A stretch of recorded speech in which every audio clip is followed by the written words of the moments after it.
지금 이 순간을 살아라. 에크하르트 톨레. 1장. 마음은 내가 아니다. 깨달음을 가로막는 가장 큰 장애. 질문. 진정한 깨달음이란 무엇인가요? 30년 동안 길가에 앉아서 국어를 해온 거지가 여느 날과 마찬가지로 한 푼 주쇼 라는 말을 나지막히 중얼거리고 있었습니다. 거지가 내밀고 있는 낡은 야구 모자에는 가끔씩 동전이 떨어졌습니다. 지나가던 한 행인이 거지에게 말했습니다. 난 가진 게 아무것도 없으니 적선도 할 수가 없구려. 그런데 당신이 걸터 앉아 있는 그건 뭐요? 이거 말이요. 그냥 낡은 상자일 뿐입죠. 난 늘상 이 위에 앉아 있었어. 언제부터인지 모르지만. 어쨌든 쭉 난 이 상자 위에 앉아 있었소만. 행인은 상자를 가리키며 말했습니다. 한 번이라도 그 안을 들여다본 적이 있소? 그건 봐서 뭐라게요?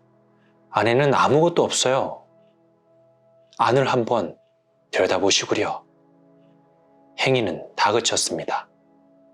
거지는 마지못해 상자 뚜껑을 들어 올렸습니다. 그런데 웬일입니까? 상자 안에는 놀랍게도 황금이 가득 차 있었습니다. 나 또한 여러분에게 줄 것이 아무것도 없습니다. 이야기 속의 행인과 마찬가지로 여러분이 지니고 있는 것과 그 내부를 들여다보라고 말할 뿐입니다. 하지만 내가 들여다보라고 말하는 것은 이야기에서처럼 여러분과 분리되어 있는 무엇이 아니라 여러분 자신입니다. 바로 여러분 자신의 내면 말입니다. 누군가는 난 거지가 아니요 라고 항변할지도 모릅니다. 하지만 아무리 물질적으로 풍족하다고 해도 존재의 기쁨과 흔들리지 않는 평화라는 참된 재산을 발견하지 못했다면 그는 아직 이 이야기에 나오는 거지처럼 헤매고 있는 것입니다. 우리는 대체로 충만한 기쁨의 조각들을, 자신의 가치나 안전이나 사랑을 외부에서 찾아 헤매고 있습니다. 하지만 우리는 그 모든 것을, 아니 세상이 제공하는 그 무엇에도 비길 수 없는 보물상자를 우리들 내면에 이미 갖고 있습니다. 깨달음이란 먼 데 있는 것이 아닙니다. 깨달음은 아무리 다가가도 붙잡을 수 없는 초월의 세계가 아닙니다. 깨달음이란 자신의 존재와 하나됨으로써 느끼는 자연스러운 상태일 뿐입니다. 어떠한 힘 앞에서도 부서지지 않는 그 무엇, 걷거죽의 나보다 훨씬 위대한 그 무엇에 연결된 상태입니다.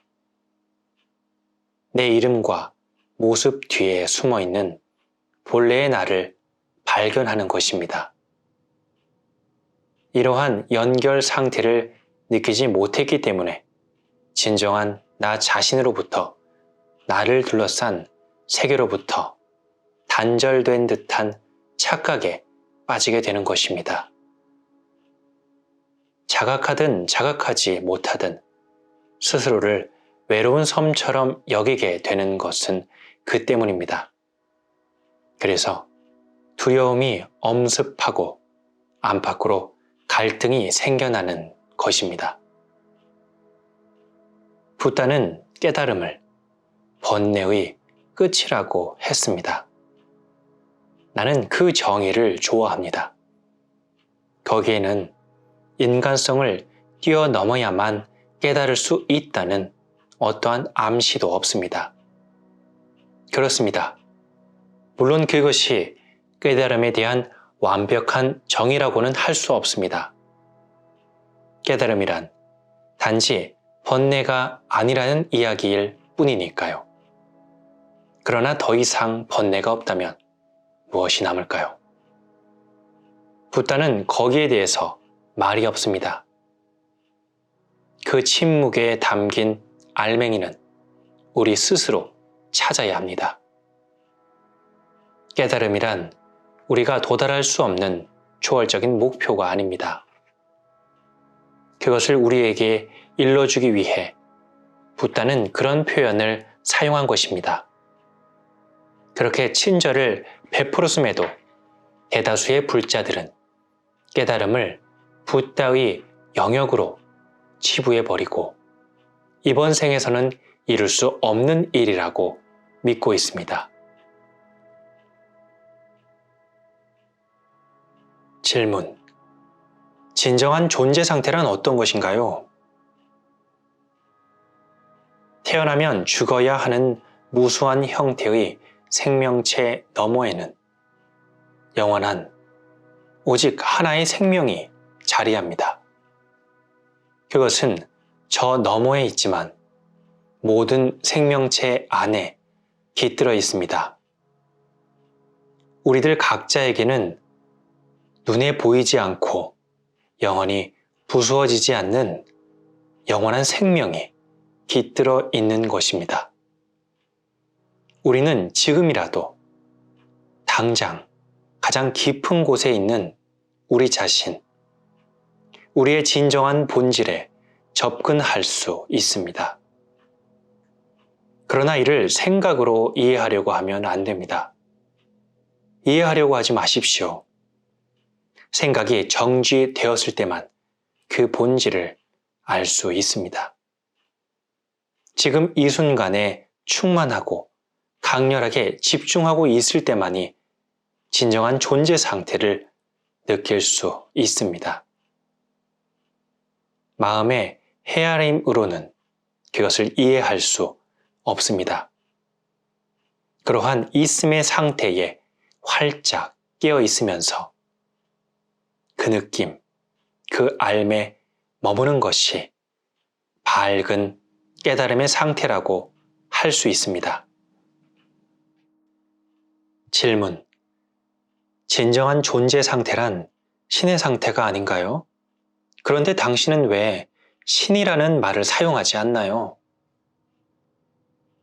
신이라는 단어는 수천 년 동안 잘못 사용된 나머지 그 의미가 공허해지고 말았습니다. 나는 그 말을 아끼는 편입니다. 그 말의 뒤편에 광대하게 펼쳐지는 신성한 세계를 흘깃이나마 엿보지도 못한 사람들이 마치 잘 알고 있는 것처럼 태연스럽게 그 말을 사용하곤 합니다. 그들은 자신이 무엇을 부정하고 있는지 알지 못한 채 신을 부정하기도 합니다. 그 결과는 어떻습니까? 내가 믿는 신만이 유일한 신이고 당신이 믿는 신은 거짓이라는 어리석은 주장과 믿음에 빠지게 됩니다. 심지어 니체는 신은 죽었다 라는 명제를 남겨 유명해지기도 했습니다.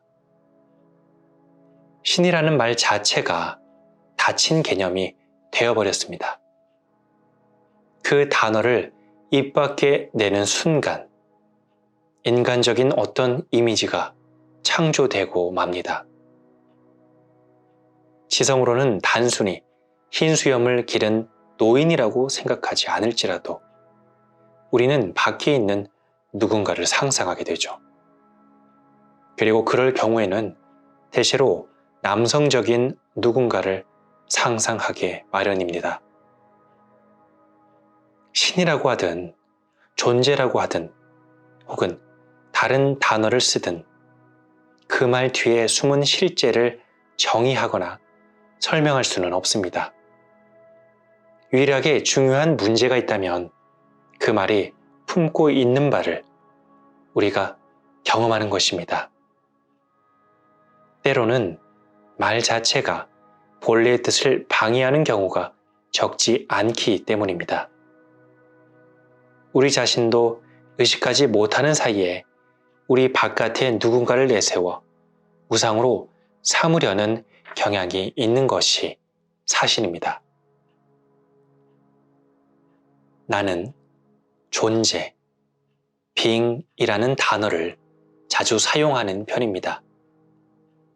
존재라는 단어는 신이라는 단어처럼 아무것도 설명해 주지 않지만 열린 개념이라는 장점이 있습니다. 적어도 그 단어는 눈에 보이지 않는 무한함을 제한된 것으로 축소하진 않습니다. 존재라는 말을 듣고 인간적인 이미지를 떠올릴 사람은 없을 것입니다. 배타적으로 독점할 수 있는 무엇이라고 생각할 사람도 없을 것입니다. 존재야말로 당신 자신의 정수입니다. 존재라고 하면 무엇보다도 당신 자신의 현존 상태를 우선적으로 느낄 수 있을 겁니다. 나는 이것이다, 나는 저것이다 라고 규정하기 이전의 생생한 있음 자체를 가리키는 말인 것입니다. 그러므로 존재라는 단어는 당신 자신의 존재를 향해 한 발자국이라도 가까이 다가가게 하는 말입니다.